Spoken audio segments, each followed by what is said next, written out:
a prison shaped like a pit with 333 levels where the system is unlike any other prison. The Platform is a drama movie released in 2019. Enjoy watching. The movie begins with an extremely luxurious kitchen where chefs are preparing a large amount of food, overseen by a head chef who ensures the quality of the dishes. That in life, there are people above, people below, and people who fall, symbolizing the state of the world, rich or poor, and those in the middle who fall and have their circumstances changed. Goring, who wakes up to find the number 48 written on the wall and a man sitting in front of him. He asks, "Are we in the pit?" The man replies, "Yes, and this is the beginning of the month." Goring gets up to introduce himself and shake hands, but the man looks at him with disgust and says, "Sit down, buddy, if you don't mind. I'll tell you my name." Then Goring asks, "So, do you know how the pit works?" The man replies, "It's simple. Everything here revolves around food. Naturally, you'd wonder what we'll eat. The answer, of course, is that we'll eat the leftovers from those above us." Goring asks, "And who are those above?" The man, "The ones on level 47, of course. By the way, our level is decent." Goring asks, "Are there many people below us?" The man replies, "Yes, but don't worry. After a while, there will be fewer of them. No big deal." Then, Goring tries to talk to the people on the level below, but the man warns him, saying, "Don't talk to those below because they are beneath us." When Goring attempts to call out to the people above, the man says, "Don't bother calling those above either. They won't respond." This, of course, mirrors what happens in life. Goring then asks, "You seem to have been here for a while." The man replies, "Yes, I've been here for months, and let me remind you, level 48 is very good." Goring asks, "And how long will we stay here?" The man responds, "A month, maybe. And I won't answer any more questions because talking annoys me, and the lack of information from those in front of me also annoys me."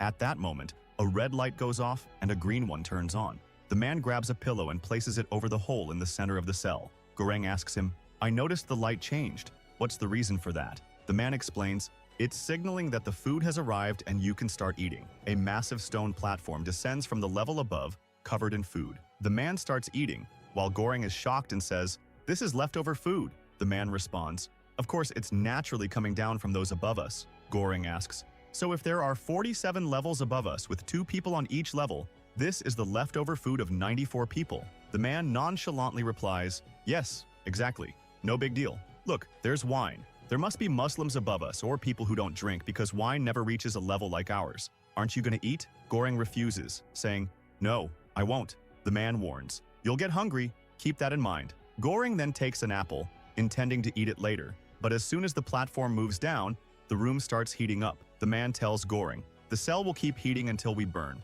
or it will cool down until we freeze, as long as you're holding food. You have to eat from the platform while it's here, and once it's gone, that's it." Goring quickly throws the apple away and goes to sleep. Then, a flashback to Goring before he entered the pit. A woman tells him that once he enters, he can't leave until the agreed-upon time has passed. He agrees, and she tells him he can choose one item to take with him, anything he wants. Goring chooses a book. He later explains to the man in the cell that he's there to spend 6 months and earn a diploma in return. The man responds, "Lucky you. If that's the case, they owe me 2 diplomas. They really tricked me." That night, Goring hears a noise and tries to see what it is, but the man warns him, "Better stay put, for your own good." The platform then ascends rapidly, nearly killing Goring, but he narrowly survives. The next day, the man asks Goring again, "Aren't you gonna eat?" Goring refuses and instead asks, "So why did you come here?" The man replies, "It's nothing, really. I saw a TV commercial where a guy with some women advertised a knife that could do anything, cut through anything. I kept seeing that commercial so often that I started to believe my life was miserable because I didn't have that knife. So I bought it, but nothing changed. Then, the next day, I saw the same guy with the women advertising another knife, which they claimed would get sharper every time you cut something. Naturally, I bought that one too, but again, nothing changed. Frustrated, I threw my TV out the window and it hit an illegal immigrant on the head, killing him. They gave me a choice: go to a mental institution or come to the pit. I chose the pit." Goring asks, "How many levels are there?" The man replies, "About 132 because I've been on that level before." Goring, shocked, says, "It's impossible for the food to reach that far and no one can survive without eating for a month." The man responds, "Who said I didn't eat? The real problem would be if you end up on 2 poor levels in a row." Goring, determined, says, "We have to do something. We should go up and tell those above us to take only their share of food and tell them to pass the message up and so on." The man laughs and says, "What kind of fantasy world are you living in? Are you a communist or something? The people above won't listen to communists, and this is how we treat those below us." He then gets up and urinates on the people below, to Goring's shock. Goring asks, "Why did you do that?" What if they're above us next week? The man replies, then they'll do the same to us. Everyone here is a dog. Goring then asks, so, what did you bring with you? The man answers, I brought the knife they tricked me into buying. Suddenly, someone falls from above, splattering blood all over Goring's face. Shocked, Goring asks, was that a person? The man replies, yes, people above have fewer problems and eat whatever they want, so they get bored and depressed, and some of them end up committing suicide. Weaklings, like you. Goring snaps back, I'm not weak. You're the coward. You were on level 132 and told me we'd be together every month. What happened to your previous cellmate? You don't seem strong or healthy. Did you kill and eat him? Just then, the food platform descends, and on it is a woman. The man says, she's looking for her son. Goring asks, are there any children here? The man says, I don't know, but don't think she's as innocent as she looks. She kills her cellmate every month to improve her chances of being reunited with her son the next month. The body that just fell could be her previous cellmate. By the way, my last cellmate got released and we survived because a body like that fell onto our level. The platform then continues descending, and the people below try to pull the woman off to assault her. Goring wants to help her, but before he can act, she kills the two men and continues her descent with the platform. The two men spend their month following a routine, trying to pass the time. Then one day, Goring's cellmate mentions that he smells gas, saying, we'll wake up in a new level tomorrow. Let's hope it's a good one so we don't starve. Goring wakes up the next day, only to find himself tightly bound and gagged. Panicking, he starts growling and screaming in fear. His cellmate approaches him and says, calm down and look around. We're on level 171, so you need to stay calm because our situation is dire. I was afraid that if you woke up first, you'd try to kill me. I'm old, and you could easily overpower me, so I tied you up, not out of malice, but out of fear. Then, someone jumps from above, and Goring's cellmate points it out, saying, see? Unfortunately, people are starting to wake up on the tougher levels. He then reassures Goring, don't worry, I'm not going to kill you because your body would rot.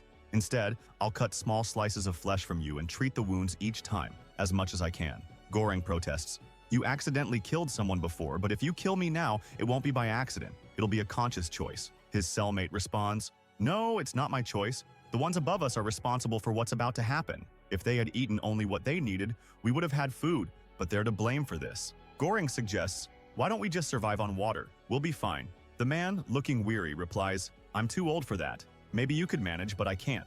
Now stop talking because it exhausts me. I already told you. After a few days, Goring's cellmate begins to lose his patience due to the lack of food. He tells Goring that he's sorry, but he has to start cutting from his flesh before he loses consciousness and accidentally kills him. He thinks it's better to do it while he's still in control.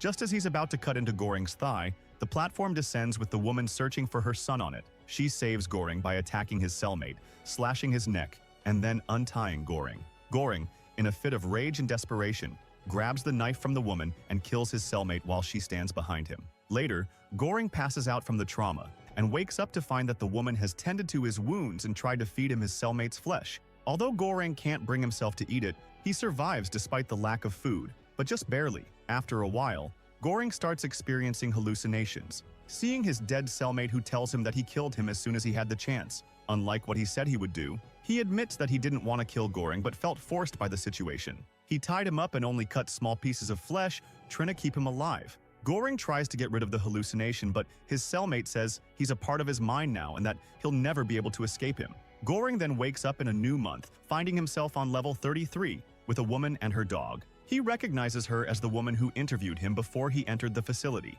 This triggers a flashback to that interview, where he remembers her asking him about his favorite food so they could prepare it in the prison. This is where it becomes clear that the food provided is actually enough for all the prisoners if everyone took only what they needed. But of course, that's not what happens. Goring confronts the woman, asking her how many people she sent to their deaths before deciding to come here herself. She responds that she came by choice.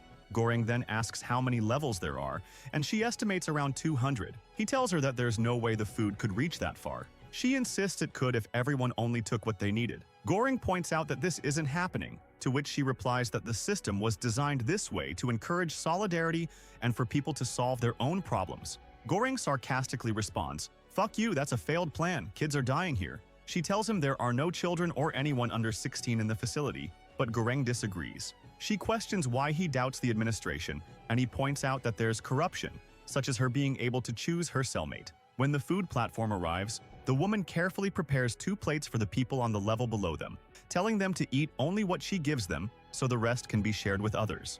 Of course, they ignore her instructions. She continues this routine for 15 days, trying to convince them each time, but eventually, Goring loses patience. He tells them that if they don't listen to her, he'll urinate on their food. The woman insists that they need to be convinced through reason, but Goring counters that he once believed the same thing, but sometimes force is necessary. She asks, "But what about the ones above us?" He sadly admits, "I can't do anything about them, unfortunately." Later, the woman searching for her son comes down to their level, injured. They help her, and she falls asleep. When she wakes up, she ends up eating the warden's dog, which leaves the warden devastated and in tears. Goring tries to comfort her, but the woman searching for her son leaves the next day. The warden then reveals to Goring that the woman had been in the facility for 10 months, alone, and without a child. She tells Goring that the woman has been deceiving everyone, or that she may have gone mad due to her time spent in the prison. Goring is shocked to realize that either the woman has been lying the whole time or that the place has driven her insane. The warden later apologizes to Goring,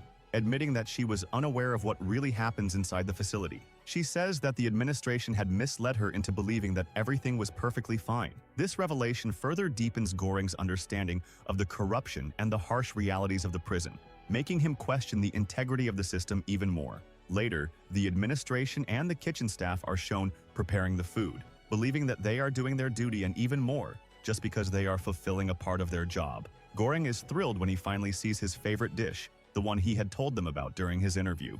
However, his happiness is short-lived as the grim reality of the situation sets in. The warden, still mourning the loss of her dog, decides to go on a hunger strike. Days pass, and Goring eventually wakes up on a new level, level 202, only to discover that there are more than 200 levels, meaning the situation is even worse than he had previously thought. He then finds the warden has committed suicide. The warden's suicide reflects her despair after realizing that the reality of the prison is far worse than what she had been led to believe. She was deceived by the administration, and the truth that there are more than 200 levels and that people are dying in such terrible conditions was too much for her to handle, highlighting how people can be crushed when they discover that the system they trusted is deeply flawed and corrupt. Goring wakes up to find himself on a much lower level with numerous levels below him. He is visited by the ghosts of his former cellmate and the woman he encountered earlier. The woman urges him to eat her body to survive, while the man tries to stop him. Eventually, Goring is on the verge of death and reluctantly eats from the woman's body to survive. He completes his month in misery and wakes up in level 6. On this level, Goring meets a man named Baharat, who is thrilled to be on level 6. Baharat has a rope and tries to get someone from above to pull him out of the pit, but when they do, they urinate on him, causing him to fall back down. Goring tries to save him, but the rope breaks. Baharat laments his fate and feels he will never reach the top again. Goring, however, starts eating and throws apples in Baharat. At night, he has a moment of inspiration, realizing they can change the system. Goring proposes to Baharat that they should go down and distribute food to everyone, challenging the system that causes people to die. Baharat initially thinks Goring is crazy for wanting to leave level 6, but Goring insists it's possible to make a difference. They start making weapons from the beds, and the next day descend with the food. They refuse to give food to the first 50 levels, believing they can fast for a day. The next day, they encounter a wise man who advises them that change comes not through violence but through persuasion. Even if those above find out what's happening, the administration is corrupt. The wise man suggests they hope for someone from level 0 who is still good and can help them. To convey their message, he advises them to return a clean dish and choose a sweet, beautifully presented dish like pudding to show their intention and hope it will be understood by those above. Goring and Baharat continue their journey downwards, battling numerous people and descending through many levels. They surpass level 250, where there are no more survivors, and the platform keeps moving down as long as there are no people alive. Throughout their journey, there's a brief metaphorical moment where someone takes money with them but finds it useless and throws it away in the end. Exhausted and on the verge of death, they reach the final level, 333, where they find no one. Goring sees a young girl and decides to her. However, as they descend, the platform stops moving, and Baharat becomes disheartened. When they offer the pudding to the girl, the room neither heats up nor cools down, showing that nothing has changed. They give the pudding to the girl so she doesn't starve. Goring falls asleep and wakes up to find that Baharat has committed suicide out of despair. He and the girl are left alone. The next day, Goring realizes that the girl represents the message they were trying to send. He brings her up to the platform and goes up with her. As the platform descends, Goring decides to stay behind, believing his role is complete after sending the message through the girl. The movie ends.